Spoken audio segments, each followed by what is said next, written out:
ठीक है। Live class किए थे आप लोग? समझ में आया? देखा कितना अटपटा अटपटा टाइप का एग्जाम्पल था उसमें। और भी उसमें कुछ कुछ था लेकिन उतना टाइम नहीं था जिसको डिस्कस नहीं कर पाए, फिर देखेंगे आगे टाइम।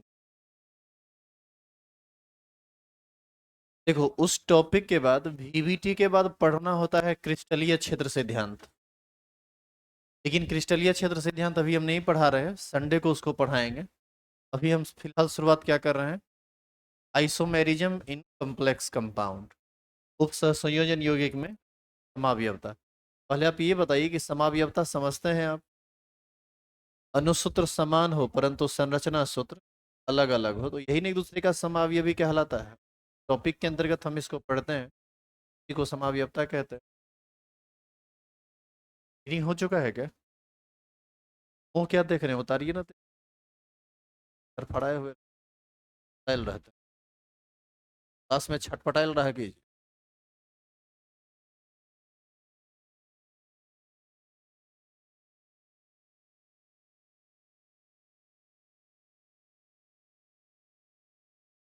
अब 11th में ऑर्गेनिक यदि तुम पढ़े होगे तो इस सब में कुछ ज़्यादा कुछ है ही नहीं। नहीं पढ़े होगे, लिख के छोड़ना पड़ेगा।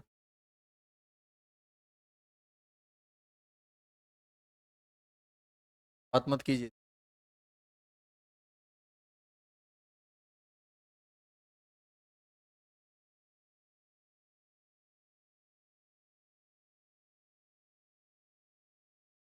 उपसह संयोजन यौगिक में समावयवता कितने प्रकार का होता है?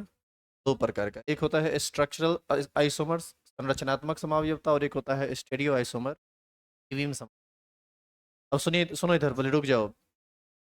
स्ट्रक्चरल आइसोमर के अंतर्गत चार चीज आता है। एक आता है आयनन समावयवता, दूसरा आता है विलायकीयोजन समावयवता, तीसरा आता है बंधनी समावयवता, और चौथा आता है उपसंयोजन समावयवता। और स्टेरियो आइसोमर के अंतर्गत दो समावयवता आता है, एक आता है ज्यामितीय समावयवता और एक आता है ध्रुवन समावयवता। तो इन बातों को आप लिखेंगे तो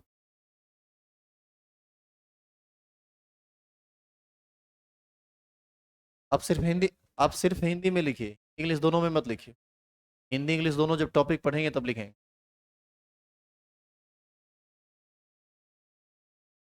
और वहां जो बीच में फैन रखा हुआ है उसको आप कोई भी आदमी छुएंगे नहीं।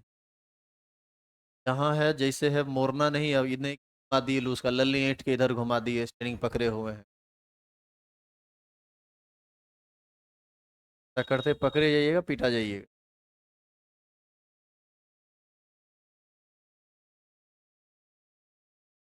ये वो विंडो खोल दो पूरा, तो सही सही तरह से। पर्दा को उधर खींच दो रे, ऐसे खींच।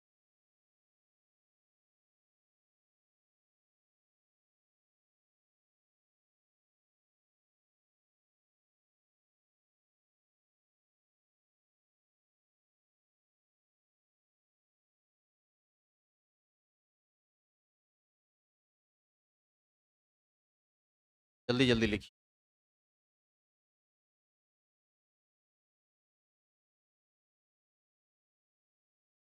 उप संयोजन यौगिक में समावयवता दो प्रकार का होगा, संरचनात्मक समावयवता, त्रिविम समावयवता। ये आप क्या करेंगे, ऐसे एरो दे दीजिए, और एरो देके ऐसे ए करके बी करके सी करके लिख लीजिए। एम नंबर में लिखिए आयनन समावयवता, बी नंबर में लिखिए डायक्योजन समावयवता, सी नंबर में लिखिए बंधनी समावयवता, नंबर में लिखिए संयोजन समावयवता, जो लिखा हुआ है। और फिर उधर भी एरो देके, तो तीर इस तरह से देके ए नंबर में समावयवता और बी नंबर ध्रुवन समावयवता।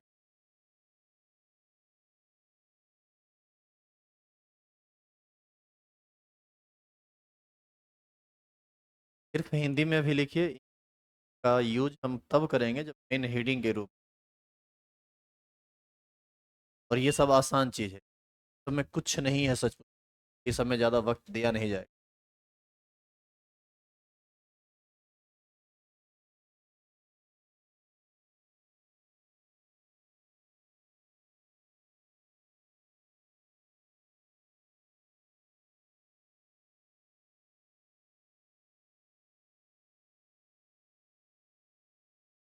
तो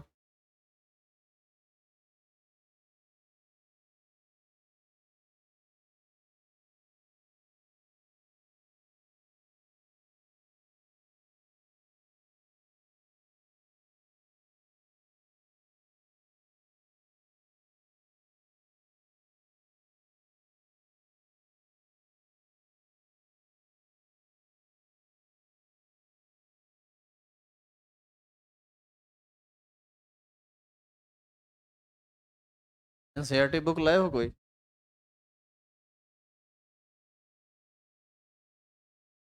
बताइए, समावयवता कितने प्रकार का होता है?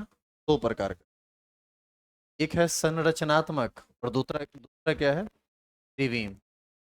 और इसका चार भाग और इसका दो भाग, तो चार दो छः और दो आठ टॉपिक ना हमको डिस्क्राइब करना है। यही आठ टॉपिक अब आपका चैप्टर बचा हुआ है इसमें, एफटी को छोड़ दें तब, घंटे को। तो सबसे पहले हम लोग डिफाइन करेंगे किसको? स्ट्रक्चरल आइसोमर को, जिसको हम लोग क्या बोलते हैं? संरचनात्मक समवायवता। लिख डालिए डिफाइन करते हुए चलिए। देखो, वैसे समावयवी जिसका अनुसूत्र समान हो परंतु संरचना सूत्र भिन्न हो, इसी को संरचनात्मक समावयवता।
यदि आप इस चीज को नहीं समझें तो एक एग्जाम्पल से आप समझ सकते हैं। एग्जाम्पल को आप लिखिएगा नहीं, आपको सिर्फ देखना है संरचनात्मक समावयवता का मतलब क्या होता है।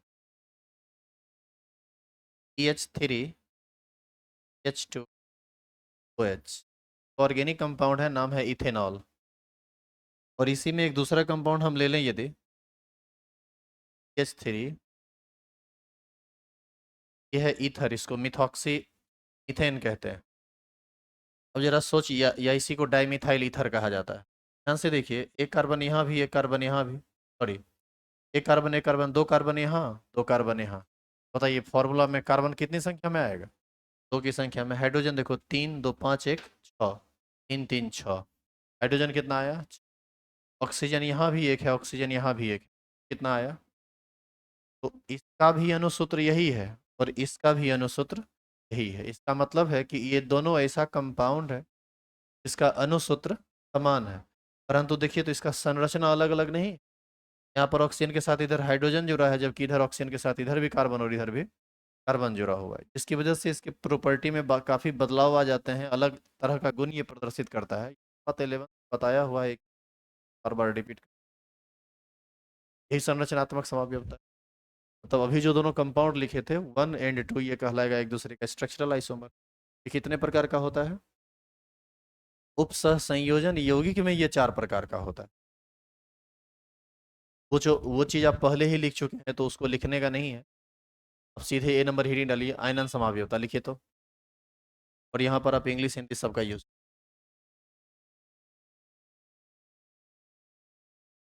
इंग्लिश हीडिंग में सिर्फ डिफिनेशन मत इंग्लिश चला उतारना। आयनन समावयवता, आयोनाइजेशन आइसोमर।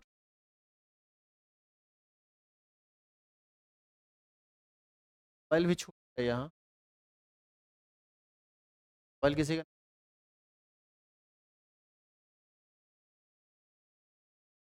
मोबाइल ऑफिस में का हो तो बता दीजिए।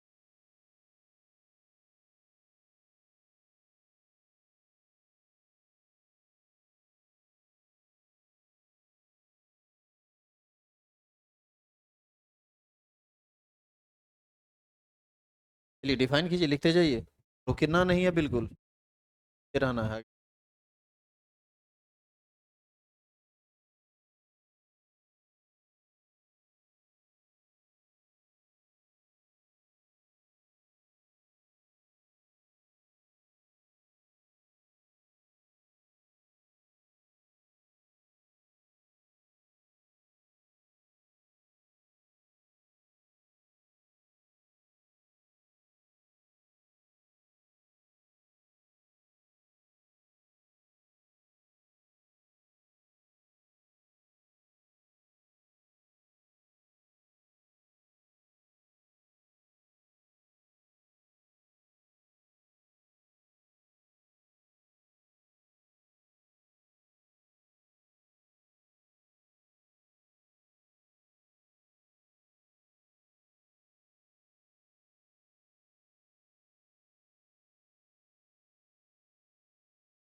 देखिए यहाँ क्या लिखा हुआ है इसका परिभाषा, जब किसी संकुल में प्रति आयन एक लिगेंड का काम करे और वह लिगेंड को प्रतिस्थापित कर प्रति आयन बना दे तो इस प्रकार आयनन समावयवता उत्पन्न होता है, इसमें कोऑर्डिनेशन नहीं बदलता है।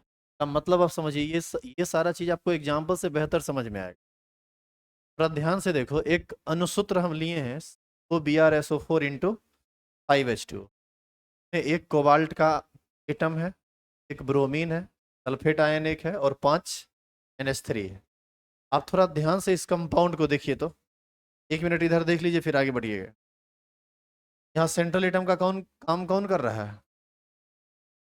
Br एक लिगेंड है और NH3 कितना लिगेंड है? 5।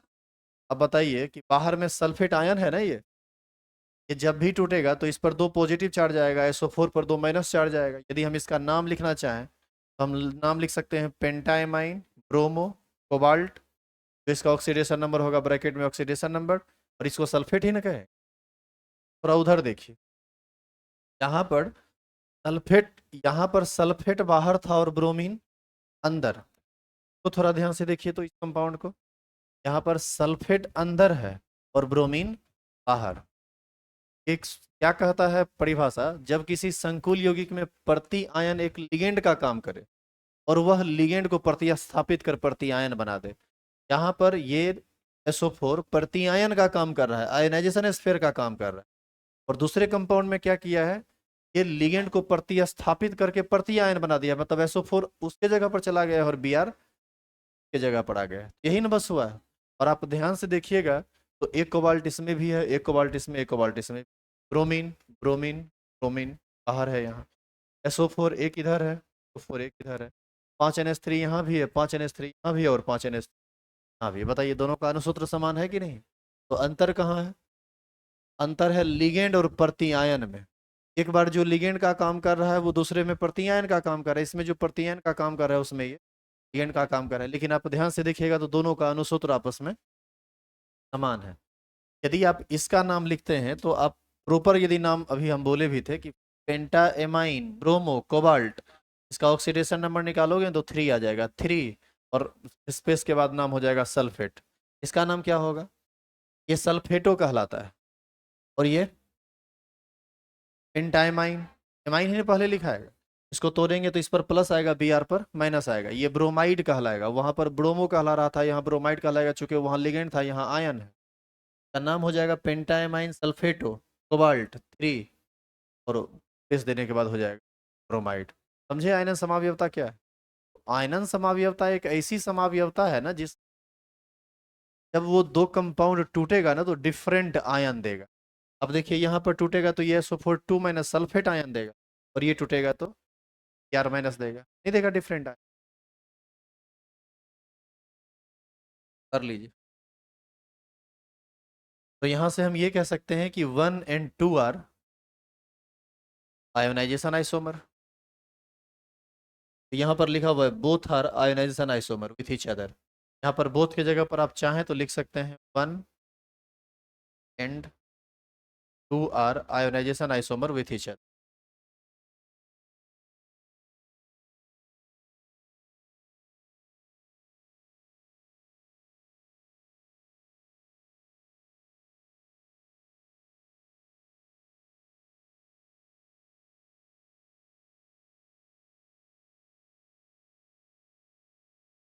1 and 2 are ionization isomer with each other, दोनों एक दूसरे का आयनन समावयव है।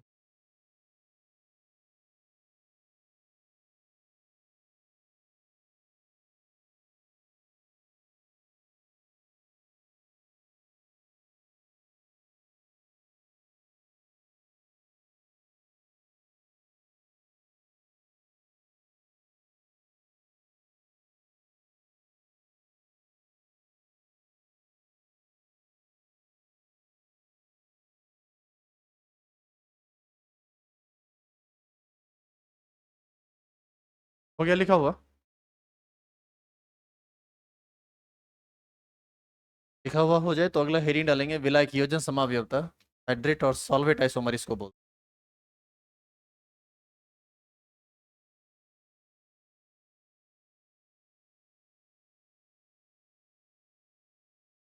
विलायक समावयवता ऐसा समावयवता होता है ना जिसमें कोऑर्डिनेशन स्फीयर के अंदर और बाहर जल के अणुओं में भिन्नता होती है।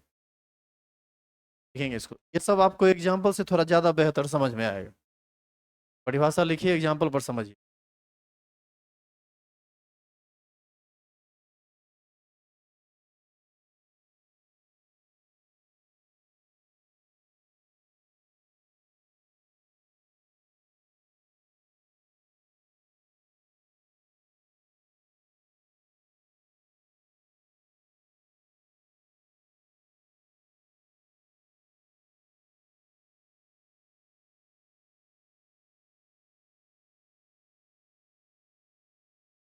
वाला स्विच दो तो वो लग के बगल वाला।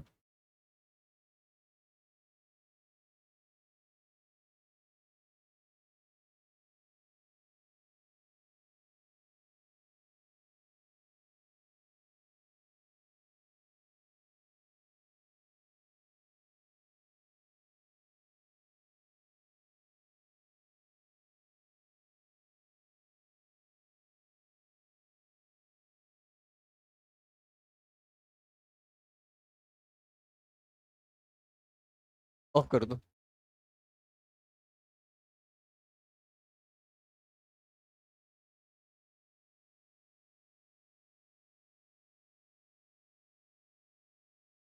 प्लस एल भी ऑफ कर दो तो।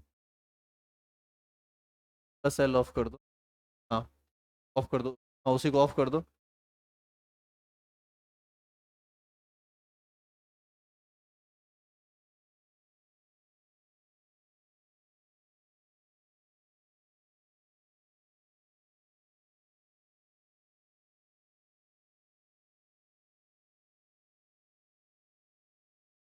क्या हो गया?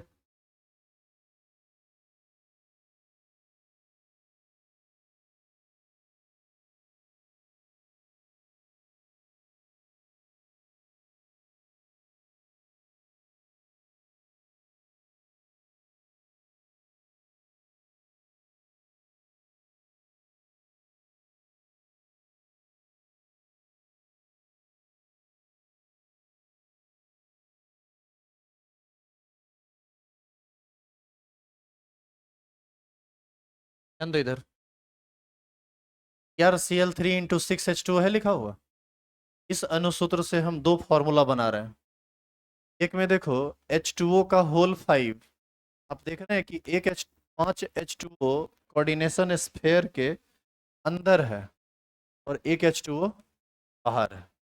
यहाँ पर आप देखिए 6 का 6H2O अंदर है बाहर। तो बताइए उप संयोजन क्षेत्र के अंदर और बाहर इसमें भी और उसमें भी जल के अणुओं में भिन्नता है कि नहीं? ये भी बना है एक क्रोमियम 5H2O और एक H2O 6H2O, दो क्लोरीन और एक क्लोरीन 3 क्लोरीन से। ये भी बना है एक क्रोमियम 6 वाटर और 3 क्लोरीन से। दोनों में परमाणु सब देखोगे तो समान ही आएगा, बस आपको अंतर कहाँ दिखेगा? जल के अणुओं की संख्या में। कहाँ पर? कोऑर्डिनेशन स्फीयर के अंदर और कोऑर्डिनेशन स्फीयर के बाहर। यहाँ पर 5 1 का कॉम्बिनेशन है, 5 अंदर 1 बाहर। वहां पर 6 0 का कॉम्बिनेशन है, 6 अंदर कोई भी बाहर। लिखेंगे इसको, एग्जाम्पल लिखिए।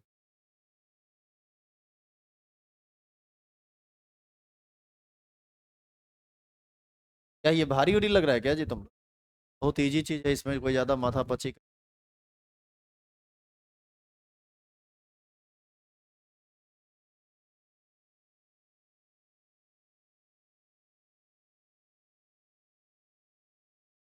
और अगला हेडिंग डालिए बंधनी समावयवता।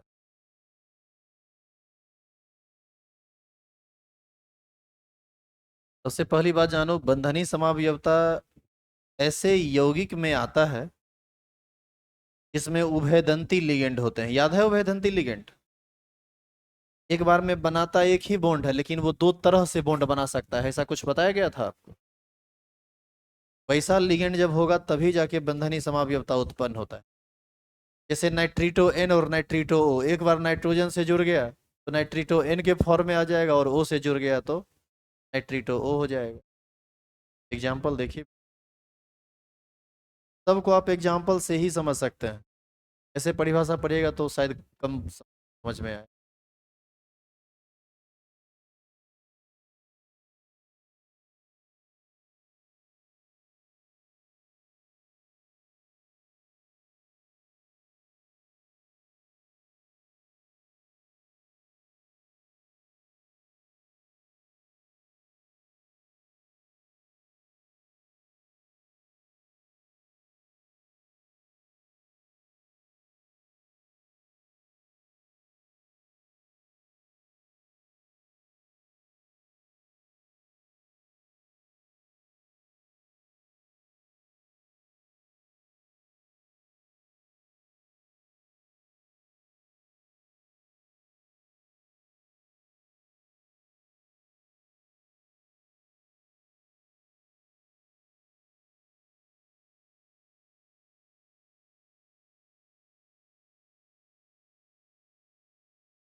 हीटिंग आप लिख चुके हैं बंधनी समावयवता, थोड़ा समझ लीजिए तो।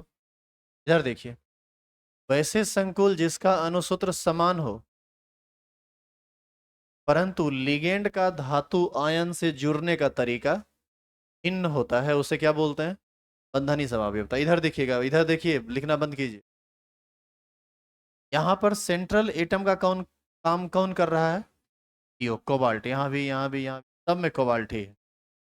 आप एक चीज ध्यान से देखिए, H2O H2O H2O तो हर जगह समान है। NH3 का होल थ्री का होल थ्री का होल थ्री सब जगह समान है। बाहर में कोऑर्डिनेशन स्फीयर के बाहर Br Br Br Br हर जगह समान है। अंतर कहाँ है आप उसको देखिए। एक बार लिगेंड है NO2 और एक बार है SCN। आप याद कीजिए, इसी को हम लोग नाइट्रीटो N कहा करते थे, और याद है इसको थायोसाइनेटो कहते थे। ये है थायोसाइनेटो, ये है नाइट्रीटो N। यदि यही ONO के फॉर्म में होता तो उसको लिखते हम लोग नाइट्रीटो O। अब आप अगला में देखिए क्या हुआ। NO2 तो NO2 ही रह गया, लेकिन SCN क्या बन गया है? NCS। का मतलब है कि पहले ये पहले SCN अलग तरीके से जुड़ा हुआ होगा और अब NCS अलग तरीके से जुड़ रहा है। यहाँ पर सल्फर से जुड़ा होगा तो नाम पड़ा थायोसाइनेटो, यहाँ पर नाइट्रोजन से जुड़ेगा, नाम हो जाएगा आइसोथायोसाइनेटो। आप याद कीजिए, एम्बिडेंट लिगेंड क्या बात आपको बताया गया है। बताइए, इस यौगिक में और इस यौगिक में क्या अंतर आपको नजर आया? पहला और दूसरा में क्या नजर आया अंतर? ये ये ये ये सब समान है, बस SCN और NCS का ही ना अंतर है। तो धातु परमाणु से जुड़ने के तरीका में अंतर है। अगला में देखो, तीसरा में आप देखो, ये NCS हो गया और ये NO2 क्या हो गया? ONO हो गया। चौथा में देखो, ONO ही है। यहाँ पर देखो NO2 SCN है, यहाँ पर देखो SCN जब ये था तो ये क्या हो गया? ONO। तो आप देखेंगे ना कहीं आपको भिन्नता नजर आ जाएगी। और भिन्नता बस इसी में है कि लिगेंड का जोड़ने का जो तरीका है वो डिफरेंट हो गया है। तो हम कह सकते हैं कि 1 2 3 and 4 are linkage isomer with each other. ये सब एक दूसरे का कैसा आइसोमर है? लिंकेज आइसोमर है। सब का अणुसूत्र समान है, खाली लिगेंड का परमाणु धातु परमाणु से जोड़ने का जो तरीका है वह डिफरेंट है इसको।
बोर्ड लेवल पर कल ये चैप्टर समाप्त हो जाएगा और संडे को एडवांस लेवल पर भी समाप्त हो जाएगा। और सोमवार से आपका नया चैप्टर स्टार्ट होगा। चैप्टर होगा D&F ब्लॉक एलिमेंट। ये नवा चैप्टर है ना जी, इनऑर्गेनिक केमिस्ट्री। उसके बाद आप पढ़ेंगे 8वां चैप्टर D&F ब्लॉक। छोटा चैप्टर है, 5 से 6 दिन में समाप्त हो जाएगा। और पूरा उम्मीद है कि 21-22 तक ई ब्लॉक D&F ब्लॉक समाप्त हो जाएगा और ये जस्ट बाद ऑर्गेनिक स्टार्ट होगा। तो चैप्टर को रोकेंगे, बाद ऑर्गेनिक पहले पढ़ लेंगे, फिर उस बाकी का जो 2 चैप्टर है ना, ये छुट्टी में जो आप लोग थोड़ा मजा लेते हैं, ज़्यादा समय से पहले छुट्टी में पढ़ा देंगे। है कि ऑर्गेनिक छूट जाएगा तो समझ में नहीं आएगा, ये सब चीज़ छूट जाएगा तो भी कोई ज़्यादा दिक्कत नहीं। क्योंकि वो सब चैप्टर थोड़ा सा याद करने।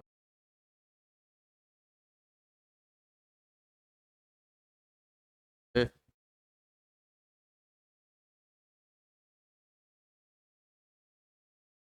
चलिए अगला हेडिंग डालिए तो, उपसह संयोजन समावयवता। क्या जी लिखा हुआ क्या?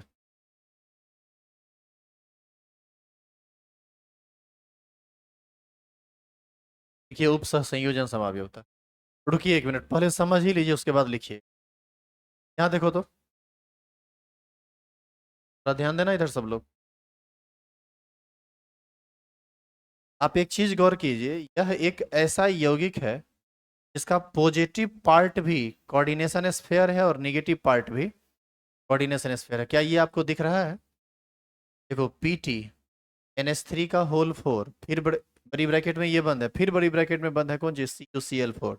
इसका पॉजिटिव पार्ट और निगेटिव पार्ट दोनों ना कोऑर्डिनेशन स्फीयर है। आप यहाँ पर देखिए, यहाँ पर भी coordination, positive part coordination sphere है, नेगेटिव पार्ट भी कोऑर्डिनेशन स्फीयर है। और अंतर देखिए तो क्या है, किस चीज में अंतर है? आपको ऐसा नहीं लगता है कि इसका लिगेंड इसका बन गया, इसका लिगेंड इसका बन रहा है, बस वही ना अंतर है, और बाकी कोई अंतर है? यहाँ पर प्लेटिनम के साथ कौन है? 4 गो NH3। यहाँ पर प्लेटिनम के साथ कौन है? 4 गो Cl। यहाँ पर कॉपर के साथ 4 Cl है, यहाँ कॉपर के साथ कौन है? 4 NH3। तो कुछ नहीं हुआ है दोनों का, सच पूछे तो लिगेंड का पोजीशन कह दीजिए या सेंट्रल एटम का पोजीशन बदल गया है, बाद बाकी कोई परिवर्तन। तो एक बात तुम हमेशा ध्यान रखना, उप सह संयोजन समावयवता सिर्फ वैसे यौगिक में ही पाया जाएगा जिसका धनायन और ऋणायन दोनों का दोनों उप सह संयोजन क्षेत्र वाला हो, अन्यथा ये समावयवता कभी भी पाया नहीं जा सकता। तो वैसे उप सह संयोजन यौगिक जिसमें धनायन तथा ऋणायन दोनों संकुल आयन हो तथा दोनों केंद्रीय धातुओं का कोऑर्डिनेशन नंबर समान हो। नहीं, इसमें अधूरा लिखा होगा, चलिए लिखिए तो हम लिखाते हैं, पहले हेडिंग डालो तो, ये मत लिखिएगा आप। कर लिया है ना? भयानक वाला स्पीड है तुम्हारा रे, तो मत लिखो।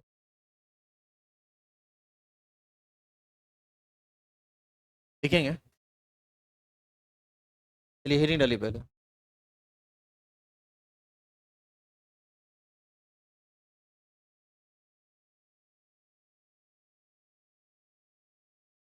आधा लिख ली थे, पूरा कर दिए उसको, नहीं कि आधा लिख ली तो उसको काट दें वहीं या वहीं रुक जाए, तो पकड़ लेते हैं ना। यहाँ लिखा हुआ ही कुछ नहीं है, अधूरा लिखा हुआ है, कट गया है फॉन्ट। लिखिए तो, यह समावयवता वैसे यौगिकों में पाया जाता है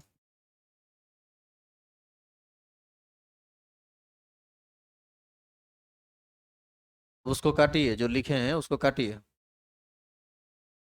कॉपी शोभा थोड़े होता है, वो पढ़ाई होता है, कंसेप्ट होता है, गलत चीज लिखा जाएगा तो फिर दिक्कत हो जाएगा। ऐसा क्या है कि अब लिख लिए तो काट नहीं सकते?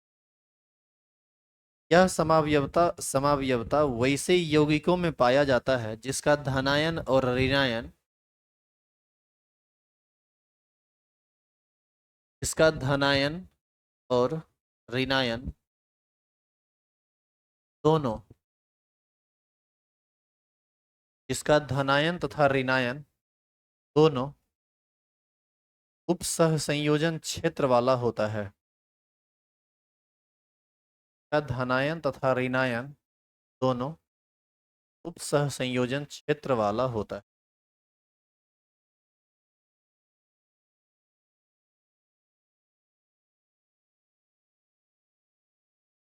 देखेंगे में ऐसे समावयवी का निर्माण तब होता है जब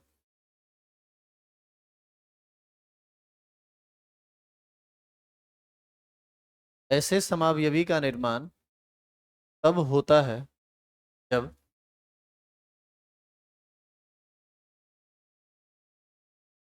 दोनों धनायनिक तथा ऋणायनिक भाग में, जब दोनों धनायनिक तथा ऋणायनिक भाग में लिगेंड का प्रतिस्थापन एक दूसरे के साथ हो जाता है। लिगेंड का प्रतिस्थापन एक दूसरे के साथ हो जाता है। लिगेंड का प्रतिस्थापन एक दूसरे के साथ हो जाता है।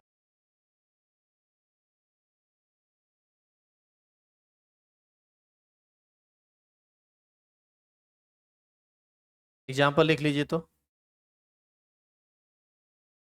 Pt NH3 का होल 4 ब्रैकेट क्लोज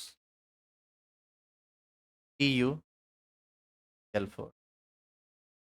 एक पहला कंपाउंड हम ये लेते हैं। दूसरा कंपाउंड में हम क्या करते हैं, Pt को यहाँ कर देते हैं और Cu को यहाँ कर देते हैं। Pt यहाँ जाएगा, Cu यहाँ जाएगा, तो ऐसा लग रहा है कि दोनों के सेंट्रल एटम में के जगह में परिवर्तन हो गया, या यूं कह लीजिए कि लिगेंड के जगह में परिवर्तन हो गया। दूसरा ये हो जाएगा, नीचे लिखा हुआ है वही चीज का होल 4।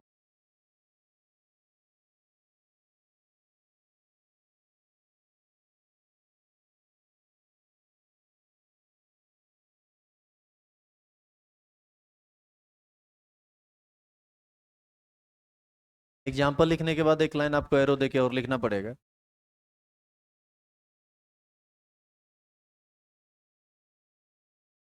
एक चीज सुन लीजिए आप, यहाँ पर प्लेटिनम का ऑक्सीडेशन नंबर जो होगा, कोऑर्डिनेशन नंबर जो होगा, वही ऑक्सीडेशन नंबर और कोऑर्डिनेशन नंबर वहां भी होगा प्लेटिनम। इसका मतलब है कि ऐसे समावयवता में केंद्रीय धातु परमाणु का ना ही ऑक्सीकरण संख्या बदलता है और ना ही कोऑर्डिनेशन नंबर यानी उपसंयोजन संख्या। यही लिखेंगे, ये तो एरो देके लिखेंगे। इस तरह की समावयवता में, इस तरह की समावयवता में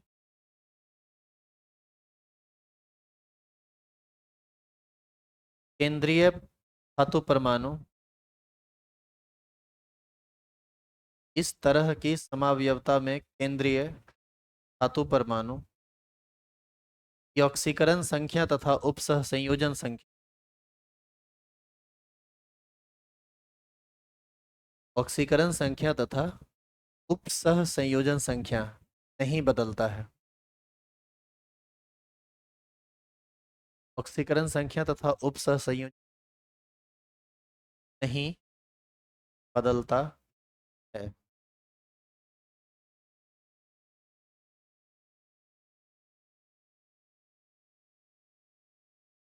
तो ये चौथा था। 2 नंबर हेडिंग डालेंगे त्रिविम समावयवता।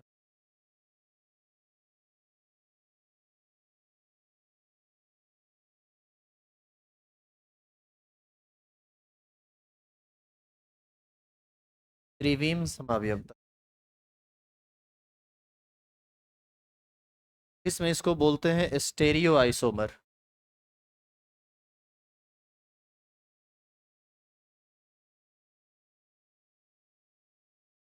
डिफाइन कर लीजिए।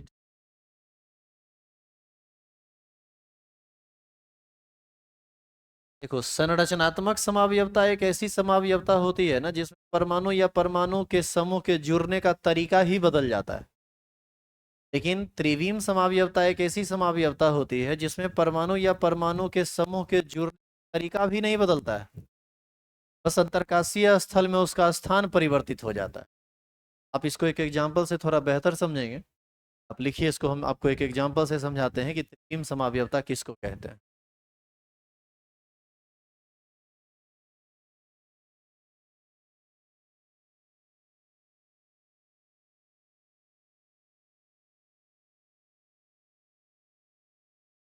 भी समावयवता है ना, सबको एग्जाम्पल पर बेहतर समझा जा सकता है। इसे परिभाषा लिख के समझ नहीं पाओ, परिभाषा लिख लीजिए, फिर एग्जाम्पल करेंगे तो वो परिभाषा को भी संतुष्ट कर।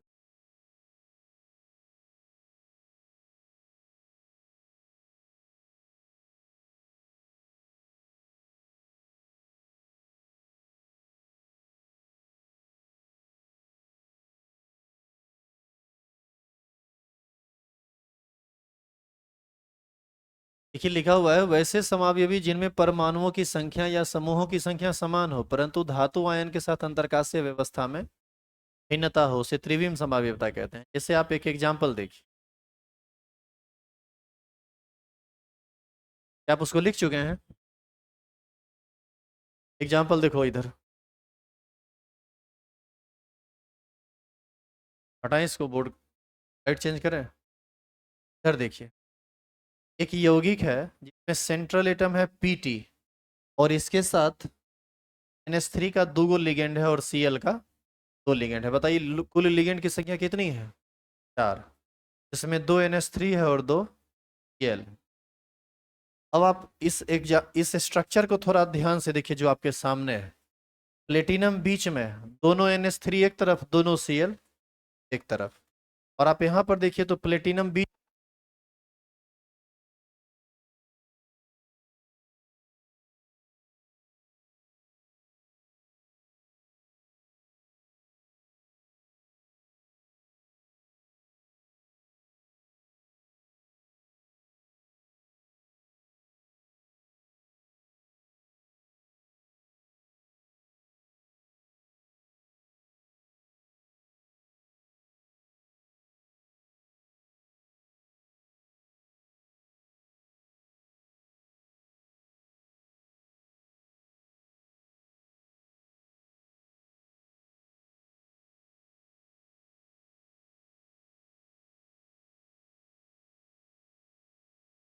देखिए यहाँ, तो आपको इसमें नहीं लग रहा है कि ये दोनों Cl एक तरफ, दोनों NH3 एक तरफ है, जबकि इसमें दोनों एक दूसरे के विपरीत है। तो स्पेस में इसका बस अरेंजमेंट ही ना बदला है। आप ध्यान से देखोगे तो आपको दिखेगा यहाँ पर प्लेटिनम से दो NH3 और दो Cl डायरेक्ट जुड़ा हुआ है। यहाँ भी प्लेटिनम से दो NH3 और दो Cl डायरेक्ट जुड़ा हुआ। वहाँ क्या होता था, वहाँ पर जुड़ने का तरीका ही बदल जाता था। जैसे एक HCN रहता था तो दूसरा NCS हो जाता था। तो वहाँ पर परमाणु या परमाणु के समूह के जुड़ने का तरीका ही बदल जाता था। लेकिन यहाँ पर परमाणु या परमाणु के समूह के जुड़ने का तरीका नहीं बदला है। यहाँ पर जो चीज वहाँ जुड़ा हुआ हुआ है वही चीज यहाँ भी जुड़ा हुआ है। बस स्पेस में उसका अरेंजमेंट बदला हुआ है, ओरिएंटेशन बदला हुआ है। तो इस एग्जाम्पल को भी नहीं लिखना है, आप ये लिख चुके हैं। ये नंबर हेडिंग डालिए ज्यामितीय समावयवता, और इसको हेडिंग डाल के छोड़ दीजिए।